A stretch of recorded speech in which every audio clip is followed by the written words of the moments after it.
Olá, eu sou a Gabriela Ruggiero Nor, sou professora, trabalho com literatura, com psicanálise e com escrita terapêutica. E bom, tô fazendo esse vídeo aqui, na verdade, como uma sequência de uma série de áudios que eu tô colocando lá no canal do Telegram. Mas hoje eu resolvi gravar em vídeo. O que tem aqui atrás de mim? Ah, são bichinhos das crianças, tá.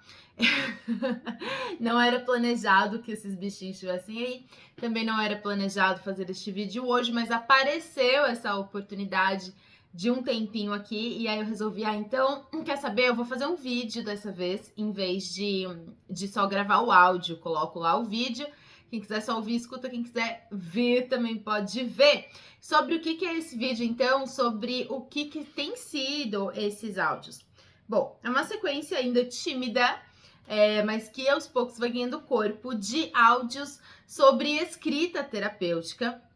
E hoje eu vim falar particularmente de algumas questões que foram aparecendo conforme a gente ia fazendo também lá pelo canal a leitura compartilhada do Caderno Proibido, este livro da Alba de Céspedes que conta a história da Valéria, uma mulher que começa a fazer um diário e através dessa escrita, por meio do contato que ela vai tendo com as suas próprias questões, ela vai começar a ver a sua vida se modificar, a sua atitude diante da vida se modificar, ela vai, enfim, um monte de coisa que tava ali abafada, que tava, jogada ali no porão, mantida, bem trancada, bem escondida, até num áudio que eu gravei lá, eu falei das gavetas, né, como se ela começasse a abrir aquelas gavetas e tirar toda aquela bagunça de dentro.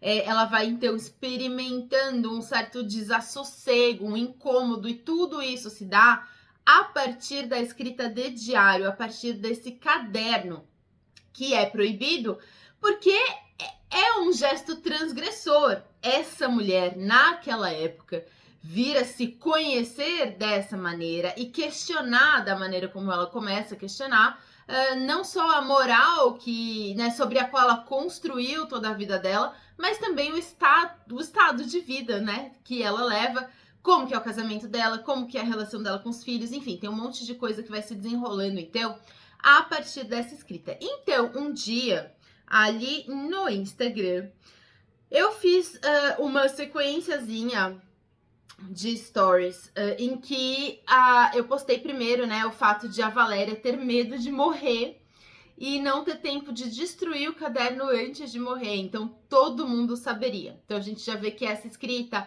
ela causa uma certa vergonha, um constrangimento, um medo. E esse medo é central, porque ela vai, então, sempre procurar um lugar para esconder, sempre ter medo, sempre tem fantasia sobre alguém descobrindo aquilo que ela escreve. E, gente, quando a gente... É claro, vamos colocar aqui duas questões já de entrada sobre essa coisa do medo de alguém ler o que eu escrevo. Tem dois tipos de medo, eu acho, que a gente pode colocar aqui. Um medo é um medo óbvio, porque quando a gente escreve, a gente vai expor ali na nossa escrita íntima, Tô falando dessa escrita de diário, coisas que a gente não fica comentando o tempo todo com as pessoas da nossa vida. São coisas muito privadas. E todos nós temos questões que são privadas e que elas concernem a nós mesmos e não entram no âmbito de discussão, ou elas entram só que com uma outra forma, Elas têm realmente uma outra forma. Eu mexo a mão assim, não só porque eu mexo a mão, mas porque a coisa da forma, pra gente pensar bem assim, qual é o discurso que de mim chega até o outro? Não é o mesmo que eu uso para falar de mim para mim mesmo, para falar comigo mesma, para entrar nessa interlocução. Então é claro que existe um constrangimento e uma vontade de preservar isso, que é um espaço que passa a ser um espaço privado também, a natureza do diário é que ele seja privado. Claro que a gente tem depois pessoas que publicam seus diários, ou que têm os seus diários publicados depois da sua morte e tal, mas a princípio a ideia de um diário é que ele esteja em relação, com a voz daquele autor, e apenas isso, Quer dizer, ele vai reverberar nas outras esferas da vida, mas ele não é algo que se escreve para o outro ou pensando no outro, e inclusive essa é a graça do diário, ele te dá essa liberdade. Então, tudo bem, esse medo, esse constrangimento, essa, né, prevenção, assim, com relação ao que se escreve, eu acredito que faz parte, né? Faz parte. E a gente não precisa superar isso necessariamente. Agora, tem um outro medo, que aí é um campo do medo da Valéria, que assim, cara, as pessoas não podem nem saber que eu escrevo um diário. As pessoas não podem nem sonhar que eu escrevo um diário. Porque, bom, elas vão tirar sarro de mim, elas vão rir de mim, elas vão querer acessar isso que é meu. Porque tem aí, né, 2 pontos. O fato de essa protagonista já, né, ter enunciado pra gente em momentos ali, o fato de ela não ter opinião própria, não ter tido opinião própria ao longo da vida. Então, as pessoas, né, do seu entorno ali também não estarem acostumadas com o fato de que essa mulher pensa e tem opiniões sobre as coisas que ela vive e que ela vê.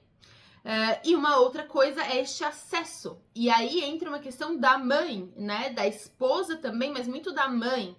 Como ela se coloca aqui, né, as crianças, que no caso são adultos, os filhos dela, né, o filho e a filha já são grandes, mas enfim, que pegam as coisas dela, mexem nas coisas dela, não para fuçar, mas porque a mãe, ela é pública. A mãe, ela não tem, né, dentro da casa existe uma certa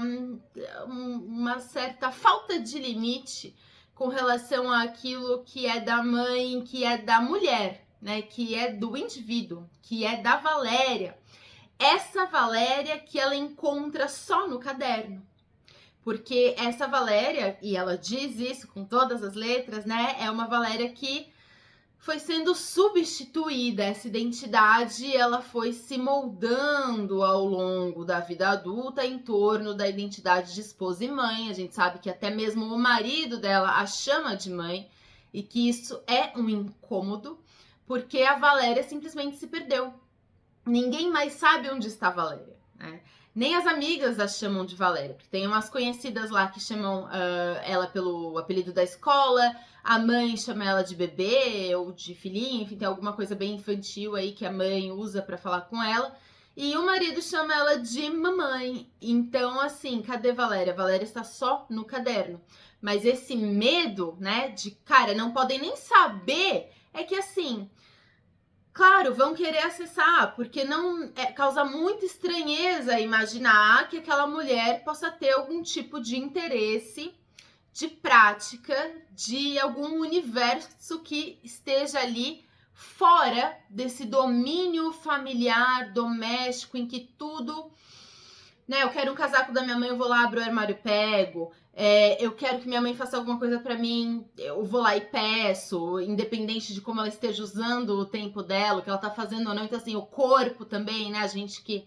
Eu que sou mãe, outras mães que devem estar me assistindo sabem o quanto que esse acesso ao corpo da mãe, ele às vezes, esse limite a gente, né, gosta de colocar ali um contorno mínimo, porque vai, pega, puxa, né, enfim...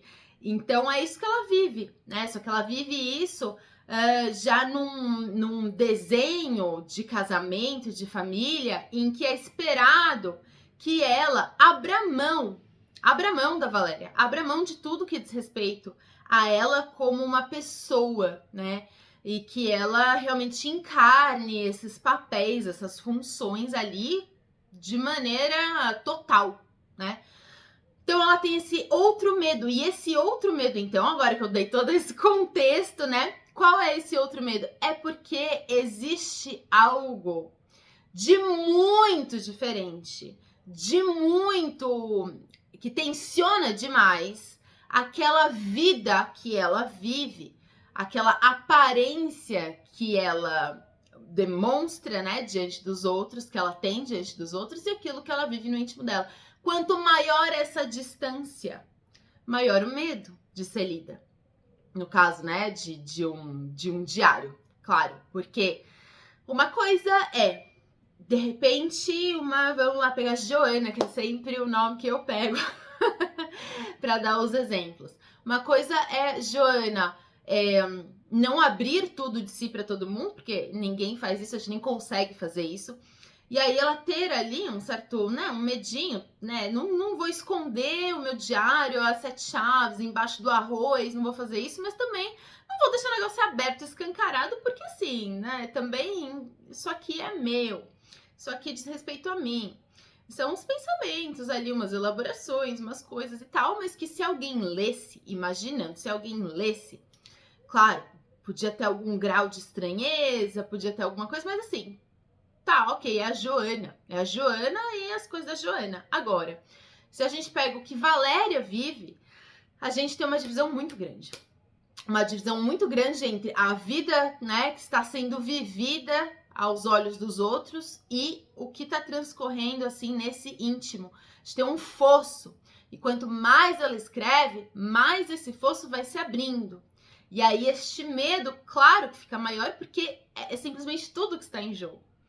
É o lugar dela de mãe, de esposa, de profissional, de mulher diante da sociedade. É assim, é como se realmente ali naquelas páginas se revelasse alguma coisa que ela é muito distante daquilo que ela aparenta ser.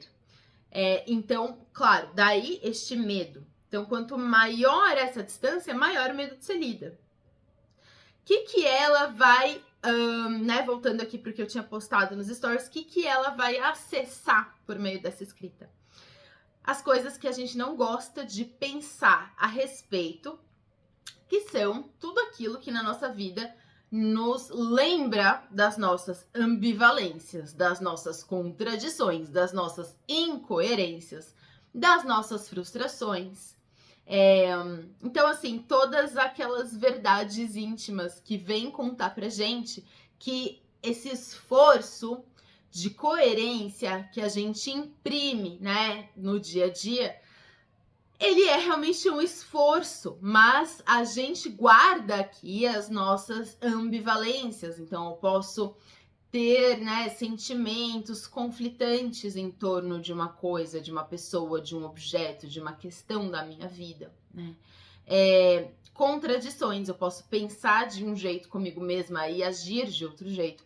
Incoerências, eu posso defender um determinado valor, mas eu posso fazer alguma outra coisa. Então, quando isso vai aparecendo, isso que às vezes a gente consegue enxergar, né, no nosso dia a dia, às vezes a gente não consegue enxergar, e aí é pela escrita que a gente vai observando esses pontos de tensão. Então, são pontos que eles vão causar uma espécie de fricção entre a vida que eu levo e aquilo que eu escrevo, aquilo que eu imagino para mim, o que eu imaginei para mim, né? E também as nossas frustrações. As nossas frustrações que no dia a dia, né, frustrações de projeto de vida, principalmente, do que eu sonhei para mim, do que eu imaginei para minha vida, do que eu queria, do que eu ainda quero e não gosto de admitir que eu ainda quero, porque na hora que eu admito que eu ainda quero, parece que eu preciso fazer algo a respeito disso, né, em vez de simplesmente seguir adiante. Essas frustrações, quando elas aparecem no nosso dia a dia, é muito mais fácil de a gente não prestar atenção.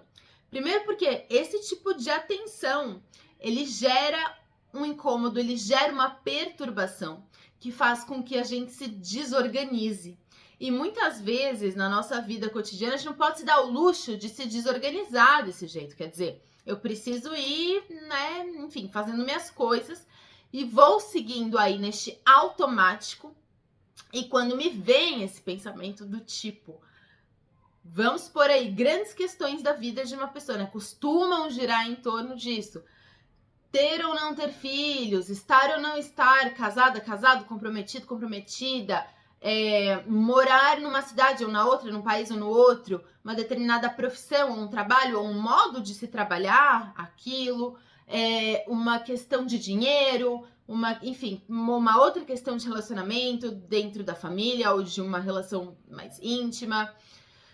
Essas, né, frustrações que aparecem geralmente nesses campos da vida,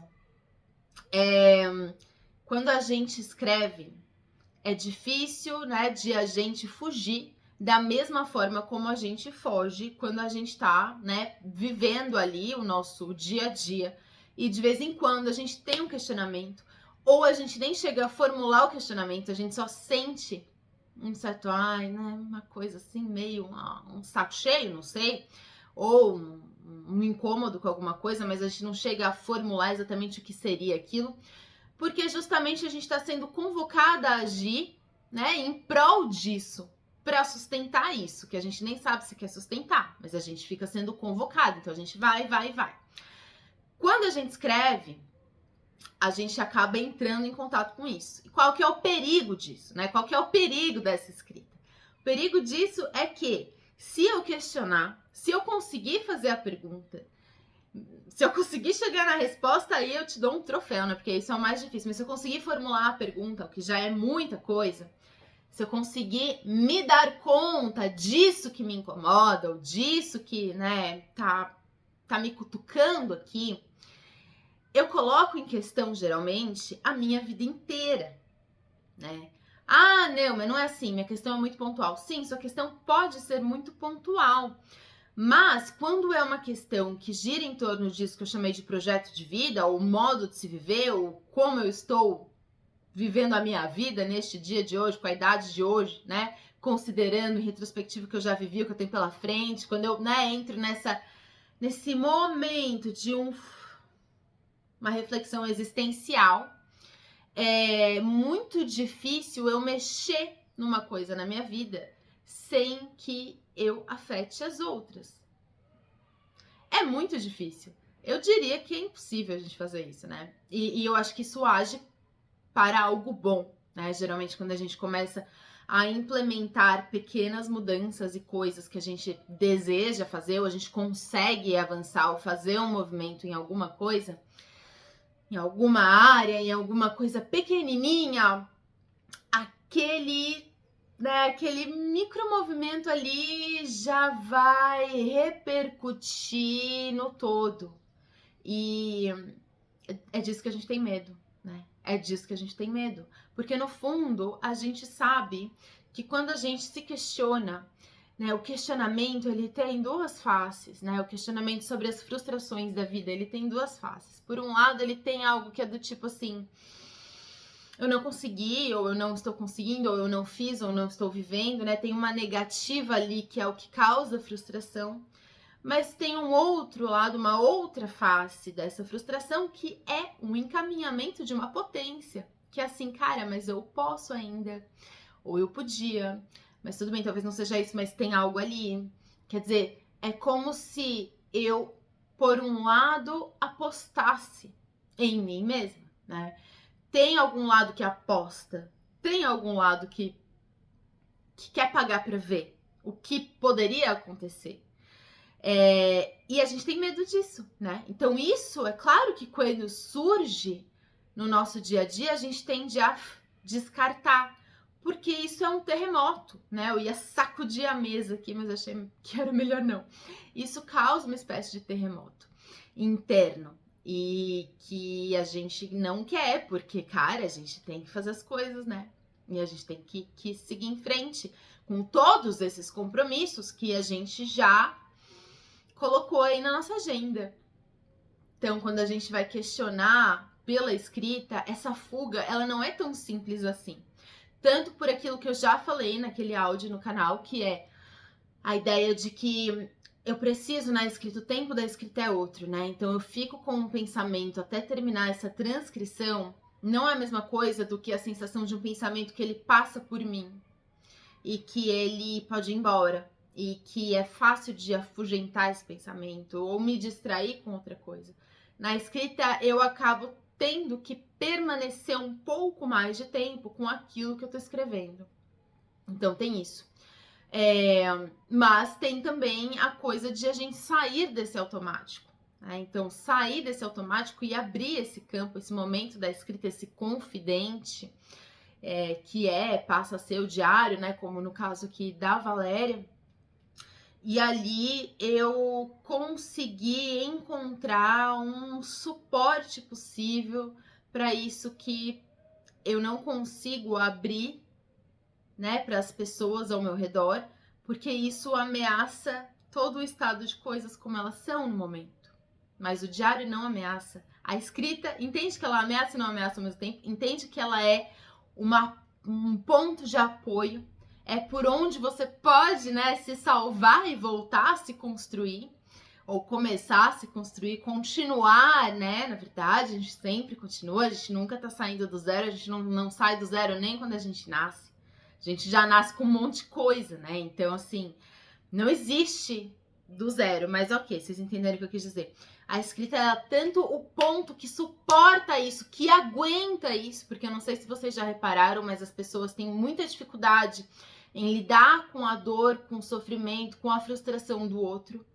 Então é muito comum você ir desabafar e a pessoa que está te ouvindo ficar botando panos quentes na situação. Não, mas não é tão ruim assim, mas já bem, veja por esse lado, que é com a melhor das intenções, mas que assim, para de estar incomodada na minha frente porque eu não tô aguentando, eu não tô suportando ficar aqui com esse seu incômodo, né? O diário não faz isso, o caderno não faz isso, na escrita não acontece isso. A escrita, ela suporta, ela aguenta isso. Ela aguenta essa conversa. Então tem isso também, né? E isso ajuda a gente a elaborar e ajuda a gente, né? O fato de ser um registro, você pode voltar e acompanhar como tem sido o seu pensamento ao longo do tempo em torno dessas questões.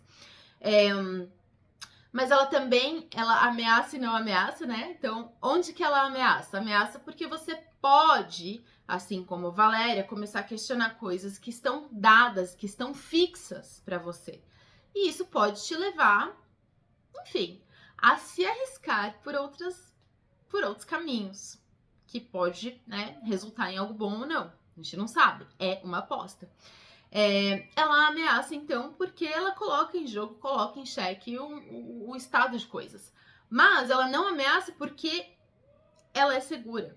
Ela é segura no sentido de que ali tem algo resguardado que diz respeito a você e que respeita o seu tempo e que não te cutuca para você fazer mais rápido ou tomar uma decisão ou encontrar uma resposta. Quer dizer, é algo que você controla, como eu também já coloquei em várias ocasiões, essa ideia, que é uma ideia bastante repetida, assim, dentro do universo da escrita terapêutica, que é o quanto que você, enquanto autor de um texto, você tem autonomia para abandonar este texto.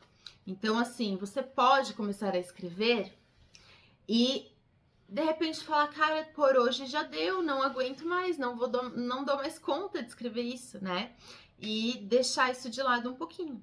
E você retornar quando você estiver pronta. Então, o quanto que você também consegue sustentar aquilo que na sua escrita pode ser um incômodo. Eu tô trazendo um incômodo porque é o que aconteceu com a personagem e a gente tá nessa toada do livro. Mas é claro que não é só isso que você vai encontrar na sua escrita. Pode encontrar coisas de outra natureza, tá? Não é que tudo que você escrever vai ser, meu Deus, agônico, frustrações, incômodos, não. Vai ter muitas outras coisas, é que aqui a gente tá focando nisso. Então, essa coisa do controle, de o quanto você aguenta, quer estar com este incômodo, também é uma gestão pessoal, né, que você faz. Você faz. Então, você escrever 5 minutos hoje e 40 amanhã e não abrir seu caderno por 2, 3 dias, até porque tem um tempo que fica em processo aí, né? Tá totalmente na sua mão. E isso é muito libertador, porque ao contrário de outros, vamos chamar assim, né, outras atividades, outras práticas que podem ser terapêuticas, o diário ele não depende de você ter um facilitador que vai te guiar todos os dias nesse processo, né? Não é igual eu, por exemplo, precisar fazer uma sequência de movimentos, todo dia vai ser 25 minutos, todo dia é aquela, quer dizer, é algo que você vai sentindo e vai entendendo até o seu ritmo. Então, eu acho que com isso eu já tô me encaminhando para terminar esse vídeo para ele não ficar muito longo. E aí, eu falei hoje, né, dessas questões em torno da tensão, da frustração, do incômodo, desse acesso que a escrita permite. Nos próximos dias, vou tentar olhar para outras questões que eu já tinha colocado, né? Se é possível a gente mudar essas narrativas pessoais e se a gente... E qual a relação disso com a pressa de viver, uma certa pressa de viver, que eu gostaria de falar um pouco a respeito também. Então tá. Então, eu vou parar por aqui, acho que tá bom, né? Quase meia hora de falar um pouquinho sobre esse tema. E a gente, então, se vê ou por aqui ou lá no canal para continuar essa conversa sobre